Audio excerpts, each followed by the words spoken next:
I'd like to discuss a little bit a Buddhist view of consciousness. Now, Buddhism, of course, has been studying the mind, reflecting upon the nature of the mind for 2,500 years.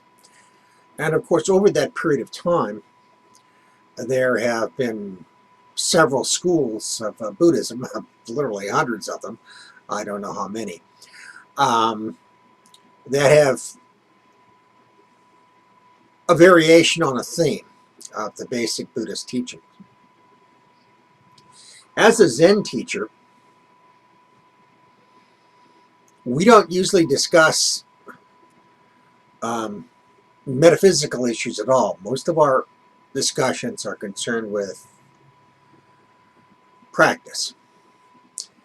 But it's important, particularly now when we have people who call themselves Zen students, etc., who basically are materialists, to understand that Zen Buddhism is not a materialist doctrine. It does not hold that mind or consciousness is an epiphenomenon of the brain, or that it is an emergent property of the brain, or that it is grounded in the material world.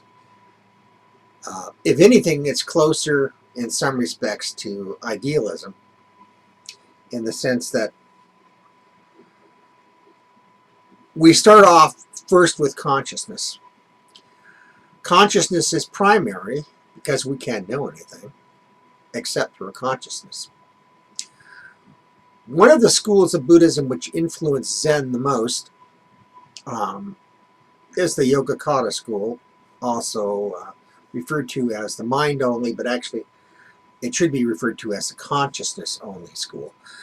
And it's not that it's saying exactly that all there is consciousness or mind in a purely idealist sense. But what it's saying is that we can't know anything except through our consciousness. And so that's what it stresses. It diverges from some of the other schools of thought in Buddhism in that it adds two more dimensions to the ordinary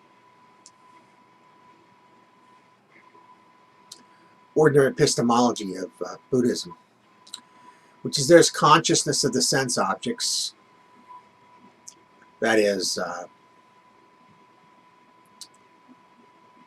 sight and hearing and touch and so on. And then there's the cognitive aspect of consciousness, or citta or sita. But the Yogacarans add two more levels. One, a consciousness which actually creates the idea of a separate person, or I, from these separate levels of consciousness. And the deepest level of consciousness, which is subliminal as opposed to supraliminal, that is where it's very deep in our unconscious, is called the Alaya Vijnana, or this, which has been translated as a Storehouse Consciousness.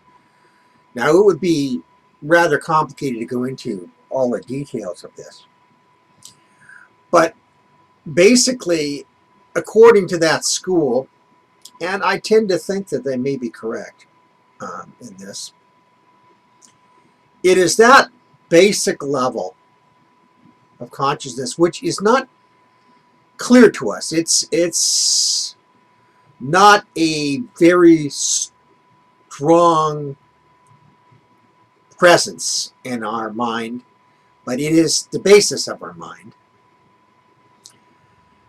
And the processes of cognition clarify and make up our ordinary consciousness. As you know, we've talked before about rebirth, which there are some people who are adamantly opposed to, and they feel it's superstition and spooky and so on and so forth. But in the Buddhist sense, a rebirth happens every instant, and moment by moment by moment by moment by moment. That karmic activity, that is willful intention on our part, causes the consciousness to continue in a single stream. Each one, they call it a seed. And once a seed has been sown, then it's going to eventually come forward in the future. And this is what continues from moment to moment to moment to moment. Now, obviously, our everyday ordinary consciousness doesn't last. It's impermanent. Even when we go to sleep, it disappears. And of course, when our physical body passes away, that part of the consciousness disappears. However, the stream that carries forward eventually, like a wave on the ocean, may subside, but it will form again. And when it forms again, and there's a physical body of some sort, then once again, the various other aspects of consciousness, sight, hearing, touch, smell, taste, these will all come together again and form a kind of consciousness that we experience as being ultimately real. Buddhism teaches, though, that it's not fundamentally real. It's based primarily on an illusion of absolute separateness. And this is clearly stated in the Heart Sutra, where it says, form is emptiness, emptiness is not different than form. What that means, you could translate that as saying, mind is matter, and matter is not different than mind. The concept, we can't perceive of anything without perceiving it in the ordinary consciousness as some objective reality. We have the subjective and objective. The purpose of Buddhist training is to learn not to reify the subjective or objective, and to be in the moment. So there's a saying in Zen, or a koan, that first there is a mountain, then there isn't a mountain, then there is. And what this means is, first we see things just on the surface as they are, unconnected, disconnected. A mountain is a mountain and nothing else. Then, in a deeper state of oneness, we see the absolute dissolution of separate things in themselves and absorption into the interdependent nature of reality. So then there isn't a mountain. But then finally, when we come to the deepest level of enlightenment, we see the one in the many. So the mountain appears again. This is the basic teachings of the Mahayana school. And it's also found in the, and one of the images used is the image in the Huayan Sutra of the jewel net of Indra, which is the god Indra has a net, and there's many jewels on that net. All of the jewels reflect all of the other jewels